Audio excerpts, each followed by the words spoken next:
তো গাইস, প্রথমে ভিডিওটি দেখি, তারপর পাবলিকের করা ফানি কমেন্টগুলো পড়ি। তোমরা যে রাশিয়ান রাশিয়ান করো, আমাকে একবার দেখছো? আমার পেজে একবার ঘুরলে আর জীবনও রাশিয়ান রাশিয়ান করতাম। রাশিয়ান আমার পায়ের বাম পায়েরও যোগ্য না। আমি এত সুন্দর, আমি চ্যালেঞ্জ দিয়ে বলতে পারবো আমার মতো সুন্দর বাংলাদেশ আর একটাও নেই। কি রাশিয়ায় যায়? বাংলাদেশ এত সুন্দর মেয়ে থাকতে রাশিয়ায় কেন যাবো? বরিশালে চলে আসো। আপনি তো সেল সেলায় বেচতে যাইবেন।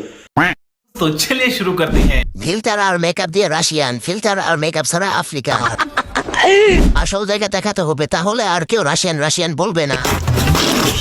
বরিশালে কেন, আরামবাগে তো 300 টাকা দিয়ে পাওয়া যায়। আন্টি, আপনার সাইলেন্সারটা একটু দেখান, দেখি আপনি যে রাশিয়ান। তোর চেহারা রাশিয়ান মেয়েদের পুটকির মতনও না। তোর তো 15-20টা বিয়া হবে, তারপরও স্বামীর ভাত খাইতে পারবা না। ঠিক বলেছ। বরিশালে খেত কোথাকার সব আতা ময়দার কেরামতি।